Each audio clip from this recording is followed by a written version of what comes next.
So another way we can use the Pythagorean identity is to check to see if a pair of sine and cosine values for a particular angle are true. So we see angle A here. So if this is actually, it says Rebecca is working with angle A, she thinks sine of A is 1/3 and cosine of A is 2/3. We're going to use the Pythagorean identity to determine if Rebecca is correct. So we know that angle A, it has to be true that the sine squared of A plus the cosine squared of A has to equal 1. So we're going to try this out, see if it's true. If she has the right answers, this has to be true. So the sine of A is 1/3, and we're going to square that. The cosine of A is 2/3, and I'm also going to square that, and we're going to see if that equals 1. So when we simplify, 1/3 squared is 1/9, 2/3 squared is 4/9, and does that equal 1? So we can tell that, right, 5/9 is not equal to 1. So that means, I'm actually going to write my answer down here. No, because we're trying to say if she's correct. The Pythagorean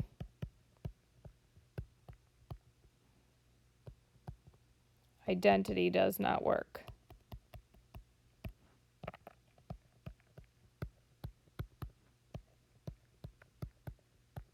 Okay, we could write more, but that basically covers what we've shown in the problem.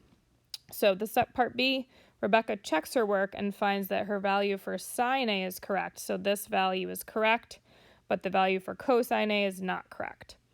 If A is an angle in quadrant 1, what is the correct value for cosine A? So we're going to use the method that we used in a previous lesson.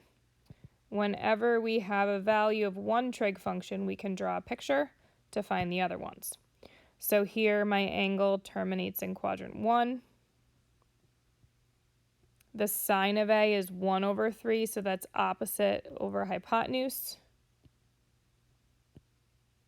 Okay, and I'm going to use the Pythagorean theorem to find the third side. So we've done these same values in a previous lesson, so I'm going to go pretty fast. So we have 9 minus 1 is 8. Take a square root. Square root of 8, 4 times 2 is 8, so it's going to be 2 radical 2. So we'll move that over to our picture. Remember, the angle is always right in here by the origin. So this is actually A, not theta. Sorry about that. That's A, not theta. So we're going to find the cosine of A. So the cosine of A, adjacent over hypotenuse. So 2 radical 2 over 3. Okay. If we went back and plugged this value into the Pythagorean identity, we would end up with the 8/9 we want here, which would work in that identity and show that it's true. So moving to the last page, I'm actually going to skip both of these questions, and it's just another way you can use the Pythagorean identity, but it's super confusing, and it's not really the best way to solve those problems. Drawing the triangle is the best way to solve them, like we learned before. So because we're home, we're going to skip those problems. I'll cut a couple off the homework in a second too. So move down to the bottom of the page. So this says, how is the unit circle helpful? So there's a bunch of different ways, and as I said, it's going to lead us into that next part of our unit. It said it allows us to work with trigonometric functions without using a triangle, because the hypotenuse is always 1. All we need is a point on the unit circle x, y, and we showed that all of the 6 trigonometric functions can be represented with an x and a y, x or y or both. This allows us to extend the trigonometric functions to any angle, not just those that fit into a right triangle. So basically, if I talk about the sine of 100 degrees, that doesn't even make sense because I can't put a 100-degree angle in a right triangle. But once we get on the unit circle and we just talk about things being x and y and not necessarily on triangles, it works, so we can use other angles.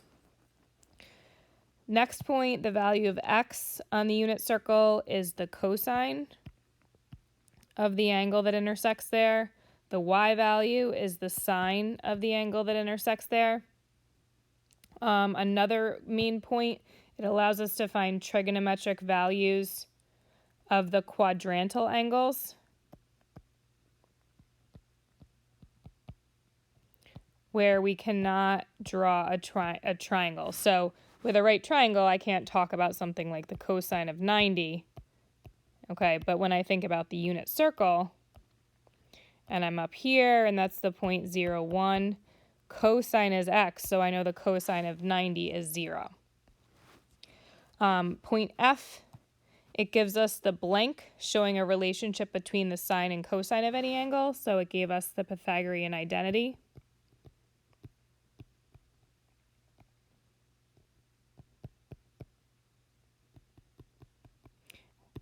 And lastly, and this is what we're moving towards, it is the basis for creating the graphs of sine and cosine. So we're going to look at the homework now. I'm just going to tell you which questions to skip. So when you look at your homework, you are going to cross out problem 5. Okay? And also problem 7. And why don't we cross out 6 too? So we're crossing out 5, 6, and 7. The rest of it relates to the part of the lessons that we did do.